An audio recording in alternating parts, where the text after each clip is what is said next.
आज इस रेल के माध्यम से हमारे सभी बच्चे कोटा से जुड़ जाएंगे और इससे बड़ी प्रसन्नता आज क्या हो सकती है। हमारा बम्बई से भी कनेक्शन हो गया और भी जहाँ जहाँ नागपुर से कनेक्शन हुआ, तो ये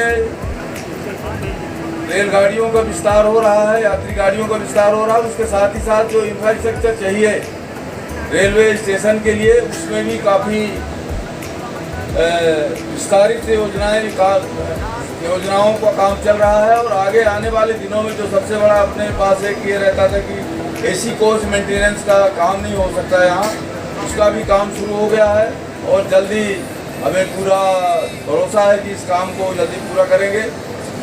अगर कहते हैं कि हम तो मुंबई से नहीं जुड़े हैं साहब, हमको मुंबई दे दीजिए, हम तो पिछड़े हुए हैं, तो मुंबई दे रहे हैं। हमको कोटा चाहिए, कोटा दे रहे हैं। हमको नागपुर चाहिए, नागपुर दे रहे हैं।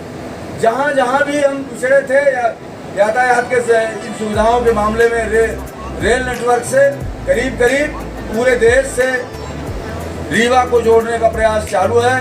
और निकट भविष्य में और भी जहाँ जहाँ की संभावनाएं हैं, अभी पूना के लिए अपन बात कर रहे हैं कि पूना से भी हमको जोड़ दीजिए। वंदे भारत का भी काम यहाँ होने वाला है।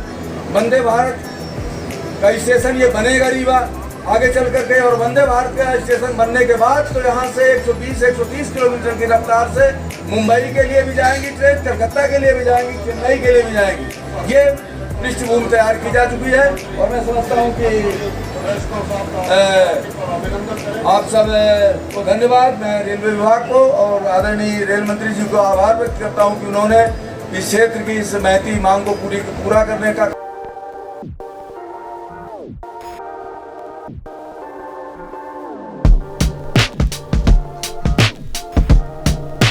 नमस्कार दोस्तों, स्वागत है आपका हमारे YouTube चैनल में। आज के इस वीडियो में हम आपके लिए बहुत ही कमाल की इन्फॉर्मेशन लेके आए हैं। आपको बताया चला कि अभी हाल ही में बीते दिनों माननीय रीवा सांसद आदरणीय श्री जनार्दन मिश्रा जी ने रीवा रेलवे स्टेशन में चल रहे विभिन्न निर्माण कार्यों का निरीक्षण कर कार्य को समयबाधी में पूर्ण कराने का आवश्यक निर्देश दिया है। माननीय सांसद जी के द्वारा निर्देश दिया गया कि जो भी काम चल रहा है इस काम को जल्द से जल्द पूरा किया जाए, क्योंकि रीवा रेलवे स्टेशन से वेस्ट सेंट्रल रेलवे जबलपुर की कई सारी योजनाएं हैं जो रीवा रेलवे स्टेशन से पूरी होंगी, जैसे कि रीवा रेलवे स्टेशन से वंदे भारत ट्रेन का चलना और रीवा रेलवे स्टेशन से नई ट्रेनों के शुरू होने का इंतजार बिंद वासियों को भी है। और वेस्ट सेंट्रल रेलवे के द्वारा भी प्लान बनाया गया है कि रीवा रेलवे स्टेशन से अब वो नई ट्रेनों को शुरू करेंगे। इसी वजह से जोर दिया जा रहा है कि जो काम चल रहा है, जैसे कि नए प्लेटफॉर्म बनाने का काम, यार्ड का काम और भी अन्य कार्य हैं जिनको पूरा करने का निर्देश दिया जा रहा है कि जल्द से जल्द इनको पूरा किया जाए। एसी कोच मेंटेनेंस का भी काम रीवा में शुरू हो गया है, तो इस वजह से अब रीवा से लंबी दूरी की ट्रेन चलेंगी तो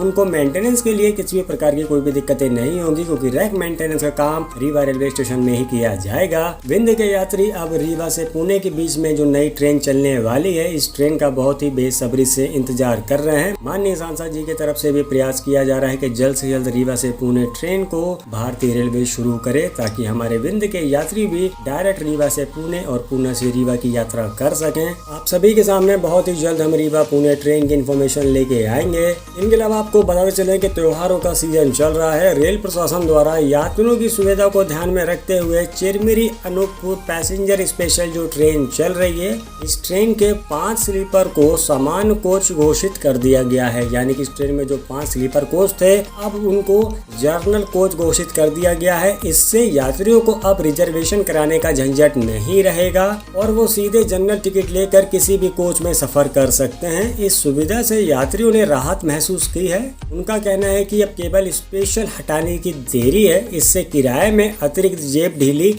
नहीं करनी पड़ेगी। यानी कि यात्री चाह रहे हैं कि जो Chirmiri Anuppur passenger special train चल रही है तो इस ट्रेन को चिरमिरी अनूपपुर पैसेंजर ट्रेन चलाया जाए। इस ट्रेन के नंबर के आगे से 0 को हटा लिया जाए। अगर इस ट्रेन के नंबर के आगे से 0 हट जाएगा तो यानी कि स्पेशल का दर्जा इस ट्रेन का कम हो जाएगा, यानी कि 30% इस ट्रेन में किराए में छूट मिल जाएगी। जो स्लीपर कोच को जनरल कोच में तब्दील किया गया है, ये 6 महीने के लिए प्रैक्टिकल के रूप में किया गया है, यानी कि 6 मार्च तक यह कोच कोच स्लीपर नहीं रहेंगे। यात्रियों के बीच से भी इसे लेकर मांग उठी थी कि स्लीपर कोच को ही जनरल कोच बनाया जाए। दरअसल कोरोना संक्रमण से पहले ये ट्रेन पैसेंजर बनकर चलती थी। वर्तमान में रेलवे सभी पैसेंजर व लोकल ट्रेनों को स्पेशल बनाकर चला रहा है। इसकी वजह से कुछ स्टेशनों में स्टॉपेज नहीं है और यात्रियों को बेवजह अतिरिक्त किराया देना पड़ रहा है। स्पेशल पैसेंजर ट्रेनों का किराया एक्सप्रेस की तरह रहता है और उन ट्रेनों के स्टॉपेज भी कम होते हैं। इस वजह से जो छोटे स्टेशन के यात्री हैं उनको आने जाने में पिछले 2-2.5 साल से काफी परेशानियां हो रही हैं। आपको बताते चले कि जो छोटे स्टेशन हैं जिसके चलते यात्रियों को परेशानी होती है, पर गंतव्य तक पहुंचने के लिए इन ट्रेनों के अलावा कोई दूसरा विकल्प भी नहीं है। इसलिए ना चाहते हुए भी यात्रा करने के लिए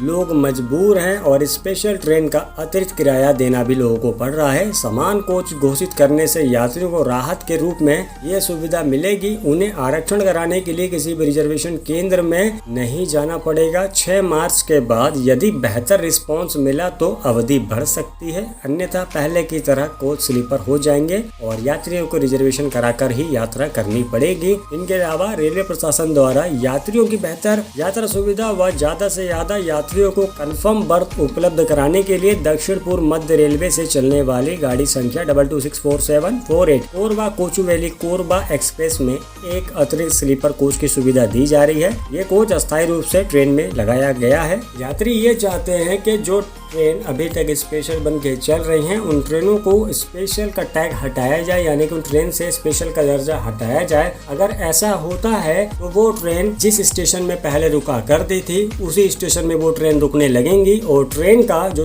30% स्पेशल का जो किराया अधिक देना पड़ता है यात्रियों को, इसमें भी यात्रियों को भारी राहत मिलेगी। तो फिलहाल जैसे ही किसी भी प्रकार की कोई भी लेटेस्ट इन्फॉर्मेशन आएगी वीडियो के माध्यम से हम आपको अवगत कराएंगे। बस आज के वीडियो में इतना ही। बहुत बहुत शुक्रिया वीडियो देखने के लिए। वीडियो अगर पसंद आए तो वीडियो को लाइक कीजिएगा, चैनल को सब्सक्राइब कीजिएगा और कमेंट करके बताइएगा वीडियो आपको कैसे लगी और क्या है आपका सुझाव। मिलते हैं अगली वीडियो में। और